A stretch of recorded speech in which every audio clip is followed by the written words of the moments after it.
Durante esses dias que antecederam a minha vinda aqui, eu fiz algumas meditações, algumas preces, pensando em como conduzir a nossa conversa de hoje à noite.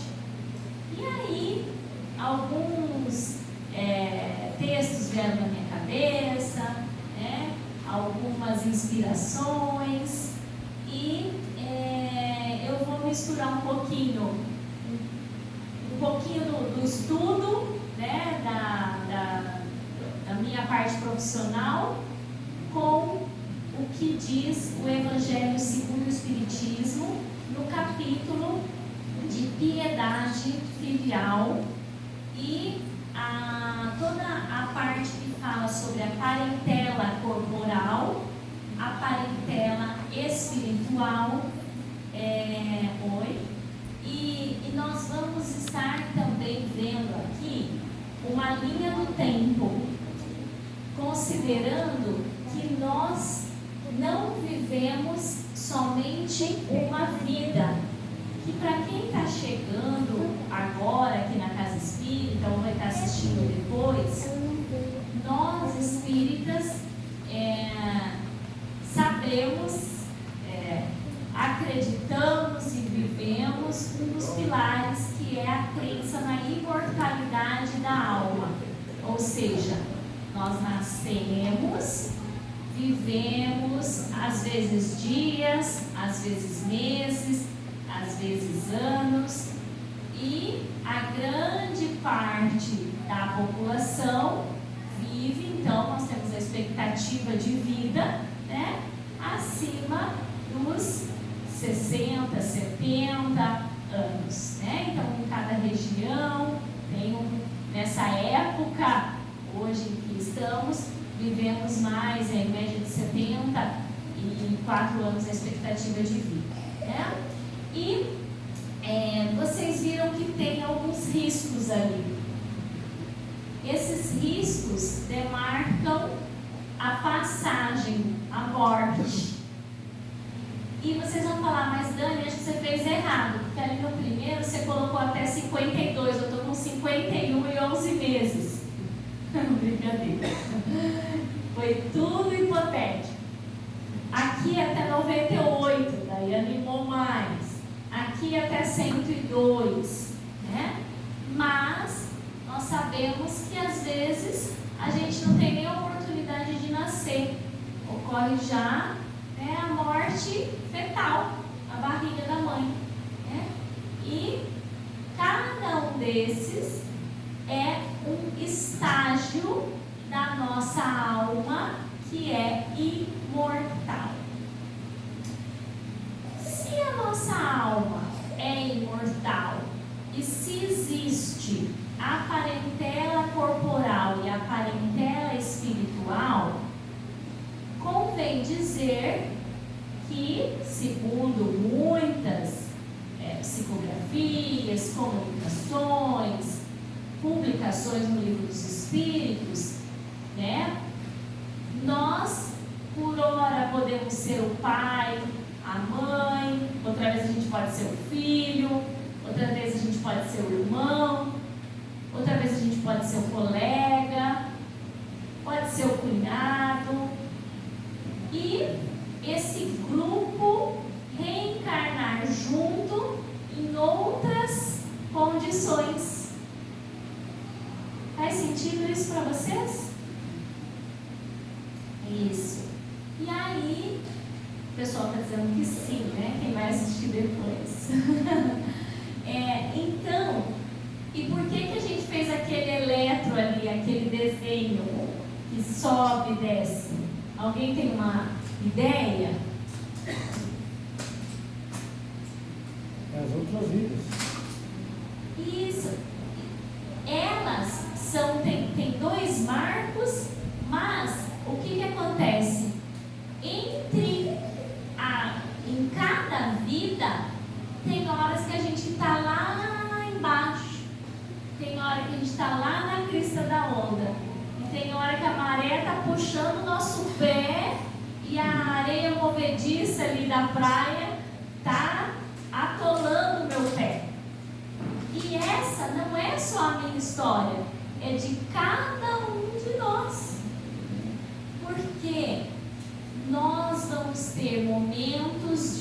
situação que a gente está mais satisfeito, pleno com a vida, momentos que a gente está passando por provas, por dificuldades, mas nem todo sofrimento precisa gerar uma dor tamanha. Nem toda dor física, mental, precisa gerar um sofrimento absurdo. Então, com o tempo, com a caminhada, por exemplo, um ótimo recurso é o estudo sistematizado da doutrina espírita, que está para começar aqui. Nós vamos estudando formas de resignação. Mas o que é resignação? É formas de encarar os picos negativos como propostas para que a gente se melhore ao longo da nossa jornada. Então, Dani, esse espírito que nasce aqui nessa segunda parte, nessa segunda classe aqui. Então, nós temos uma linha com 2 marcos, 3 marcos, então representa 3 vidas. Aquele espírito que está ali no 0, que nasce na segunda etapa e vai viver até os 98, ele já viveu lá até os 52 na anterior. Depois ele fica um tempo na erraticidade, a espiritualidade, organiza. Quando ele tem condições, ele participa também desse processo reencarnatório, né, do planejamento para reencarnar. Tem algumas partes bem explicativas em alguns vídeos na internet. Também tem o filme Nosso Lar, agora o outro do Mensageiros da Luz também, que estava nos cinemas, né, que ainda está em cartaz. Então, esse 0, na verdade, é o 0 da nova existência. E eu costumo comparar com os personagens de novela. A Cláudia Raia, todo mundo conhece? Ela já fez. Me ajudem a lembrar aí os papéis que ela já representou. Então vamos ver outra pessoa, que seja mais fácil. Antônio Fagundes é melhor. Antônio Fagundes. Zé Inocêncio. Zé Inocêncio, o que mais que ele foi? Rei do Gado. Ele fica em novela o tempo todo, uma atrás da outra? Não. Ele dá um tempo, ele estuda o próximo personagem. Claro que ele se sente preparado para a próxima etapa que virá. Ora ele vai ser o filho, ora ele vai ser o pai. E assim, veja que eu quero falar do idoso. Assim, nós vamos tendo os ciclos da fase do desenvolvimento. Eu tenho 45 anos. Sei que não parece. Cara de menininha. Cara de menina, né? Mas, eu já vivi do 0 aos 7, até os 17, 18, dos 18, 21, 21 aos 30, 30 a 40, 40 a 45. São etapas que a gente vai vivendo. E eu tenho filhos, marido e os pais. Os avós já faleceram, mas pude conviver com os avós. Cada um já esteve nos seus 40, nos seus 30, nos seus 20, e os meus filhos vão chegar lá. Só que a autonomia de decisão, a capacidade de erguer o próprio corpo, se desenvolver, se locomover, de trabalhar 20 horas, 40 horas, 60 horas por dia, vai sendo oscilatório. A criança não tem essa capacidade. O idoso trabalha, depois ele aposenta, segue trabalhando num outro rumo, segue trabalhando no serviço voluntário, segue trabalhando nas atividades domésticas, nas atividades de cuidado dos netos, e aí vão chegando os bisnetos, segue muitas vezes sendo esteio financeiro do lar, e por vezes vai precisar do cuidado daquele que está mais jovem, né? Os conselhos, né? Oi? Os Os próprios conselhos, né? A sabedoria. Nós temos aqui a cultura japonesa que nos ensina muito olhar para esse idoso como um sábio. Mas Dani, como é que eu vou olhar se ele me batia? Se ela não tinha paciência comigo, me afrontava e não me cuidou, me deu para ser cuidado pela vizinha, pela tia, pela comadre. Tem uma psicóloga que se chama Cristina Florentino. O que ela diz? É um mito, uma frase. Eu ia até perguntar para vocês, mas eu vou aliviar vocês dessa, porque eu sabia que vocês iam dizer que sim, e é um mito. A gente pode dar o que não teve? Quando a gente fala do outro, a gente fala assim: não tem como dar o que não tem. Mas ela vai dizer sim. Nós podemos e fazemos intuitivamente isso. Quando a gente tem filho, às vezes tem uma frase que fala assim: eu vou dar tudo que eu não tive. Então, como eu posso dar ao idoso que eu convivo hoje o que ele não me deu na minha infância, na minha adolescência, na minha vida adulta? É só a gente olhar ele como uma incapacidade de dar aquela cereja do bolo. E é a cereja porque o mais importante ele deu. Já falei isso aqui. O que era o essencial, o bolo recheado, que ele já deu sem fazer esforços a mais? A vida. Fez esforços, por quê? Namorou, engravidou, gestou, teve o bebê. São atos de amor todo esse processo. E não é o básico, é muito amor.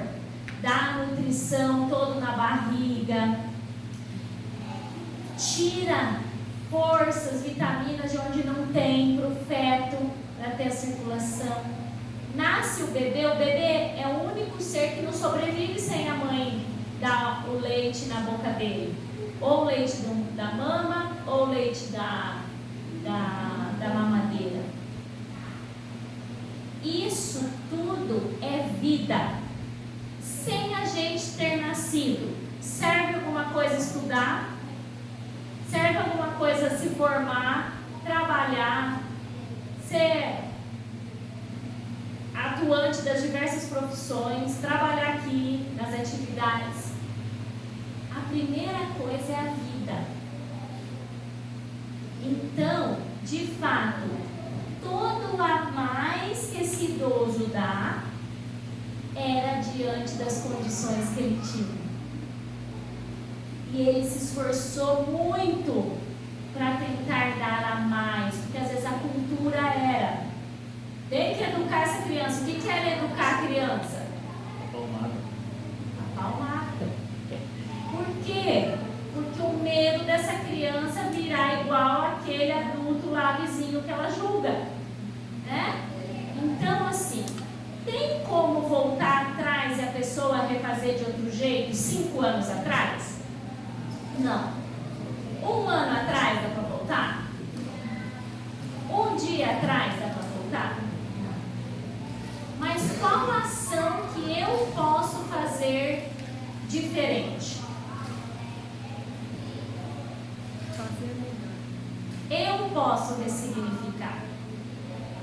Eu posso olhar para a minha infância e pegar no colo a minha criança interior? Vou dar uma dica. Como é que a gente pode fazer isso? Tem alguns exemplos. Alguém aqui comia Maria Mole na infância? Sorvete seco, gelé de mocotó, picolé e tudo escorria assim, ó, descongelava rápido. Brigadeiro de colher, pipoca assistindo TV, pode ser aquela pipoquinha assim ou assado. Cada um tem o cheiro da infância, tem o gosto da infância. Para tudo e compra lá no botequinho da esquina, na mercearia, compra aqueles doces antigos, suspiro, aquele lá que tem várias pontinhas, doce de abóbora, e se delicia, come um, fala obrigado, Senhor, pela vida, come outro, e nutre a sua criança interior. E aí eu consigo dar melhor. Alguém aqui tem os pais vivos? Alguém aqui tem os avós vivos? Isso. Tem a madrinha, o padrinho vivo? Tem idoso aqui?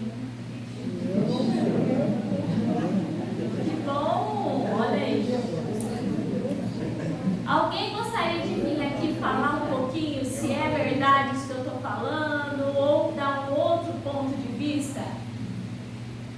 Tem um idoso aí que quer vir aqui conversar um pouquinho? Vem aqui do meu lado, eu dou a mão para você. É? Vem aqui. Eu não sou idoso. A idade é o espírito, não. Isso. Não como ele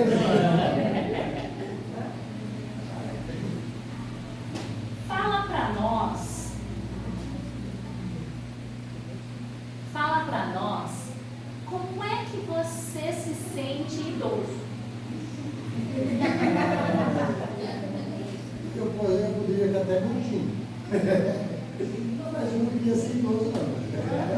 Por quê? Porque a vida é desgastante para a gente que começa a relembrar a família que teve, que você deixou de fazer muitas coisas que hoje você tem condição de fazer. Então o idoso tem que aprender, desde novo, ser um idoso, porque a vida vai continuar sempre e você vai fazer tanta coisa errada no seu dia a dia. Quando você chegar na idade que eu cheguei, ou mais velho, o arrependimento vem. Por que eu fiz melhor? Por que eu fiz mais bem feito? Eu acho que idoso é isso daí.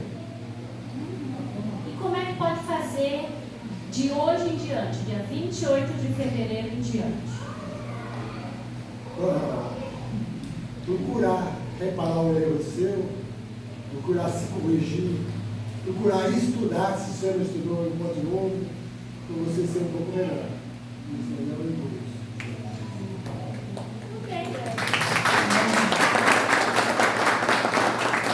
Idoso que não quer ser idoso.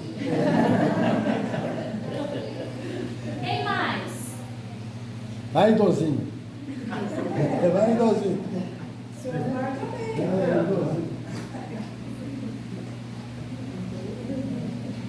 Nossa amiga Daniela falou para voltar a ser criança. O que ela disse? Como você vai resgatar aquilo que você não fez? Comprar um doce, fazer aquilo que você poderia ter feito na infância e não fez, ir ao cinema, né? Fazer aquelas coisas que você, na sua infância, você não conseguiu, mas agora você tem a oportunidade de fazer, né? Então, é ir ao cinema, andar de bicicleta, resgatar aquilo que você fazia na infância. Não é porque você é idoso que você vai deixar de fazer as coisas, né? Então você tem que buscar a juventude, né, através disso aí. Né? Nunca esquecer que o idoso é só de ficar cuidando de neto, é só de ficar lá no fundo, na cama, lá no fundinho, não, no quartinho, no fundo, não. O idoso, ele tem que buscar a juventude espiritual, né? Para que ele não seja uma pessoa, né, esquecida, né, com atividade, buscar fazer as coisas. Olha, eu me aposentei, falei, agora eu vou ficar só no sofá. Mas mentira para mim, viu? Eu não consigo nem assistir mais televisão. Mas para mim é gratificante. Eu não paro para nada. É na parte espiritual, é na parte material. Trabalho para mim não falta. Presidente da Casa Fraternidade, presidente da Casa da Sopa, do Conselho Fiscal da Saúde, Conselho do Alimento, olha para você ver. E a gente está precisando de trabalhador. Você entendeu? Eu acho que o idoso, ele não pode se esquecer dele, né? Tem que se buscar fazer o que ele não podia fazer. Eu acho que é isso aí, né?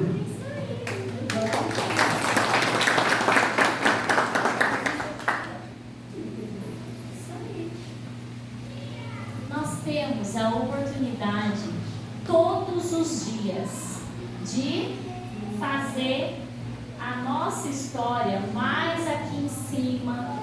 Quando resbalar, erguer, pedir ajuda e aceitar a ajuda dos mais novos. Porque o conselho, muitas vezes, que vem do mais novo, o mais velho identifica como uma afronta do proceder que ele está fazendo. Mas a gente em casa, eu tenho um pai com 81 e a mãe com 77. Quando a gente se encontra, ou fala de vídeo, meu pai vira e fala assim, mas Dani, eu estava esperando para perguntar isso. Eu falo, papai, você quer que eu dou uma resposta assim?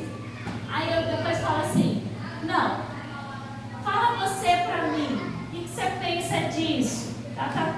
E juntos nós chegamos numa resposta. Mas não foi sempre assim. Por eu ter ido, estudado, mestrado em envelhecimento humano, fisioterapeuta, consteladora familiar, e toda cheia, me sentia grandona diante dos meus pais. E isso é o caminho mais errado que a gente faz. Por quê? O próprio Evangelho nos ensina a piedade filial, o honrar pai e mãe e todas os mandamentos. Inclusive, nós tivemos uma palestra maravilhosa aqui sobre os ensinamentos de Jesus, e este está como um dos mandamentos. Então, honrar não necessariamente quer dizer obedecer e replicar o comportamento. O que quer dizer honrar? Assentir que os pais são os pais certos para mim e que tudo que eu passei não dava conta de ter sido diferente, mas que tudo que eu possa fazer pelo outro seja em continuidade à vida que os meus pais me deram. Porque inclusive quando eu digo assim, eu quero fazer melhor, eu quero dar tudo que eu não tive, nós vamos estar sendo hipócritas e ingratos como o segundo filho que ficou, o irmão do filho pródigo. Porque ele diz assim para o pai, eu fiquei com você, mas por tantos anos, sem jamais transgredir um mandamento teu. Então ele obedecia, mas ele fica nervoso e bravo, porque o pai pede para matar então o cabrito para fazer a festa e alegrar com né, o boi para fazer a festa, para receber. E ele fala assim: nenhum cabrito você pediu para matar para eu celebrar com os meus amigos. Então, muitas vezes nós estamos presentes, obedecendo, mas na alma nós não conseguimos honrar. Então, o que é honrar? O que quer dizer assentir? Que movimento que a gente faz para pedir a bênção? Mostrem para mim, todo mundo.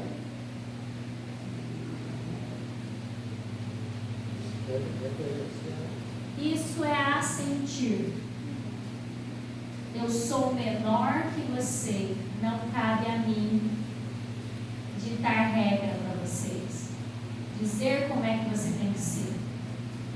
E ainda um pouquinho mais, eu digo sim para tudo que foi como foi, e peço a sua permissão para fazer um pouquinho diferente para mim e para os meus descendentes. Bonito, não é? Então eu posso fazer isso. Se o pai e a mãe já faleceu, a alma dele está viva dentro de mim, porque eu não sou 50% o pai, 50% a mãe. Como é que eu posso honrar esses pais? Eu mesma. Pai, mãe, vovô, outra avó, outro vô.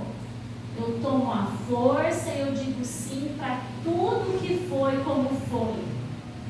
E peço a vossa bênção para, nos tempos de agora, de 2024, agir um pouquinho diferente. Não é verdade? São os mesmos costumes de 1970? Não é. Não é igual. Eu preciso usar o martelinho que usavam lá na roda do trem para saber se o trilho estava correndo bem, se estava tudo certo, escutar o barulhinho? Não, porque os nossos carros têm pneus de borracha. Mas se eu pegar o martelinho lá que o maquinista fazia para escutar a roda do trem, não serve mais para agora. Agora a gente leva na borracharia. Nem precisa mais trocar toda vez que fura o pneu. Eles põem aquele negocinho lá, pronto, 30 pila, está feito o brick. Então, os tempos são outros e os costumes são outros. Então, eu posso fazer de um novo jeito? Posso.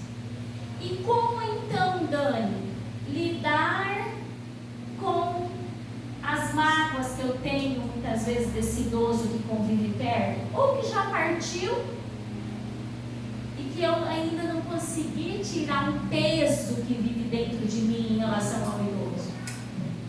E o idoso que olha para ontem e que não conseguiu fazer diferente. Eu chamar os filhos do Senhor para vir aqui falar, que inclusive tem um aqui. Vem cá um pouquinho. Eu nem vou dar spoiler. Vou deixar ele falar.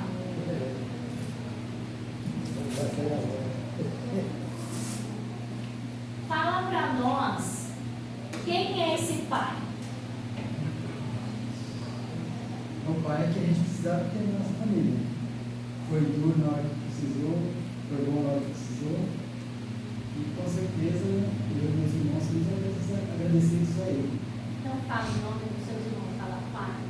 Pai, obrigado. Você é o pai certo para nós.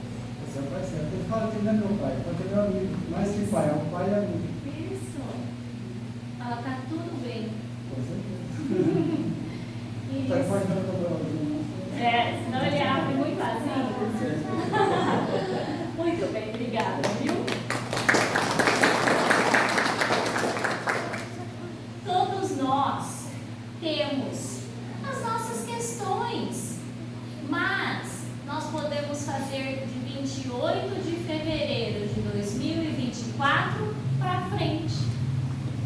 Então, na hora de eu perder, às vezes, a estribeira com o jovem, com o idoso, né, na hora que eu ia agir no ímpeto e daquele jeitão que eu agi em 1970, eu vou respirar fundo. Com a mãe, com o pai, com o vô, com o vizinho. Vou falar, oh, lerdeza aí dirigindo esse carro. Respira fundo. Pergunta, o senhor quer que eu fale mais articulado porque é difícil de escutar? Olha para o idoso, pergunta, conversa. O senhor quer sentar aqui? Não, eu quero sentar lá. Respeita a autonomia. Respeita a pessoa a partir de hoje. Todo dia que nasce, nós temos a oportunidade de fazer um pouquinho diferente. E tem mais uma parte. Está quase amarelo aqui o meu roteiro. Quem está conseguindo ler daí? Tá bom de zoom? Tá tudo idoso, não, viu? Tá feia a coisa? Tá tudo idoso. Ó o zoom. Su, tá conseguindo ler daí? O título, o que está escrito? Evangelho. No lar. Quem aqui faz evangelho no lar? Ó, pessoal que vai assistir depois. 70% levantou a mão. É que eu estou contando os espíritos que levantaram também. Mas muita gente levantou a mão. O evangelho no lar é uma parte ativa que eu faço em casa. O que é isso? É uma reunião de 10 minutinhos da família, no mesmo dia, no mesmo horário da semana, então de domingo, ou de segunda, ou de terça, o dia que tá bom. Posso fazer sozinho? Pode, mas convida. Não faz lá no quarto, se você for fazer sozinho. Faz na sala e pede para todo mundo desligar o celular e desligar a TV. O povo fica até mais interessado em vir. Fala assim, para me ajudar, vocês podem fazer o evangelho comigo que eu estou precisando de ajuda? Você tem humildade. Às vezes não é isso. Você sabe que é o marido que está precisando mais, que é a esposa. Mas fala, vem comigo, me ajuda a ajudar a nossa família. E aí faz uma leitura inicial, uma prece inicial, que quem quiser fazer o Pai Nosso pode ser, uma prece espontânea, ou Senhor, se conosco aqui, esteja aqui com a gente, nessa tarde, nessa noite, amém.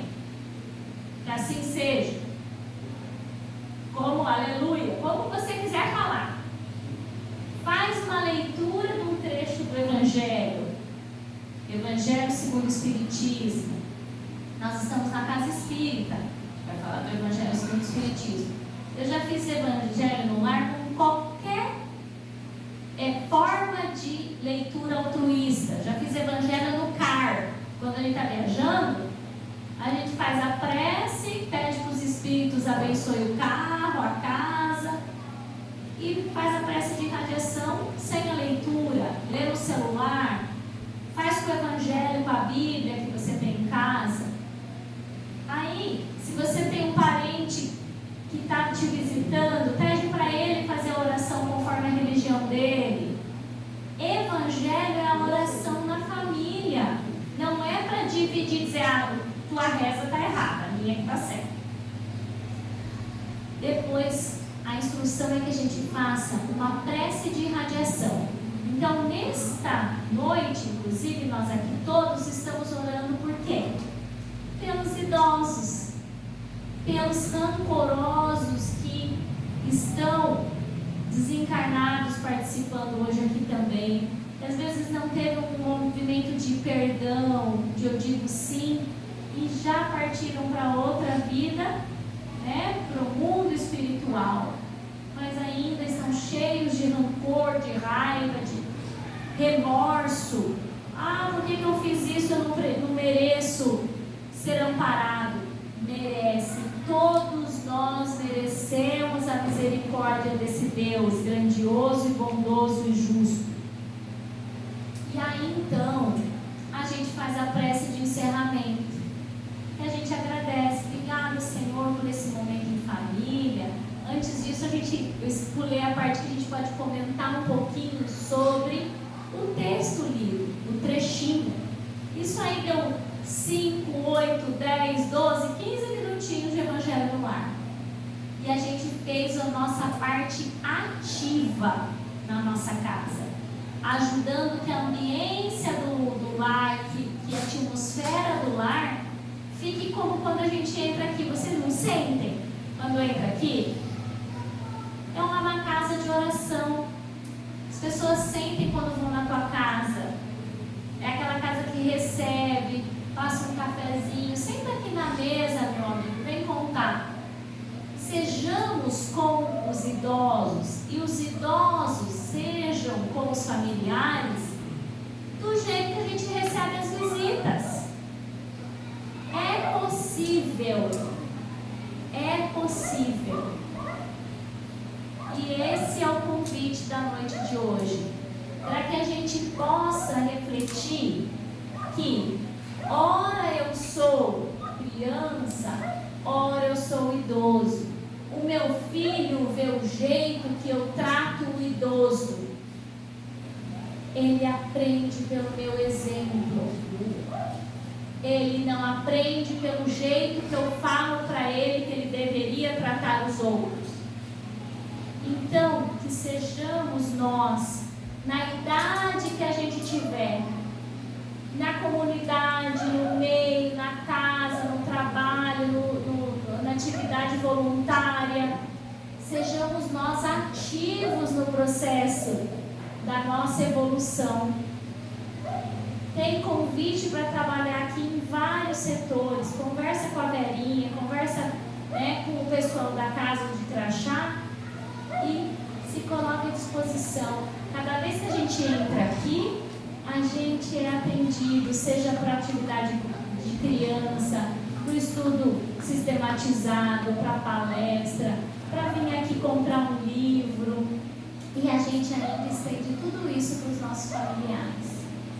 Então, que a gente possa refletir, de hoje, em seguida, em cada ação que a gente tiver, enquanto adulto, enquanto criança, enquanto idoso, olhar como uma casa de espelhos. Eu sou você e você sou eu. E Santo Agostinho vai nos instruir. Faça aos outros do mesmo jeito que gostaria de receber. E que assim a gente então receba o passe em seguida nessa vibração de pensamento e que a gente possa voltar para os nossos lares depois cheios desse ânimo de fazer o novo a partir de hoje. Muito obrigada pela companhia de vocês e os palestrantes aí que me acompanharam também.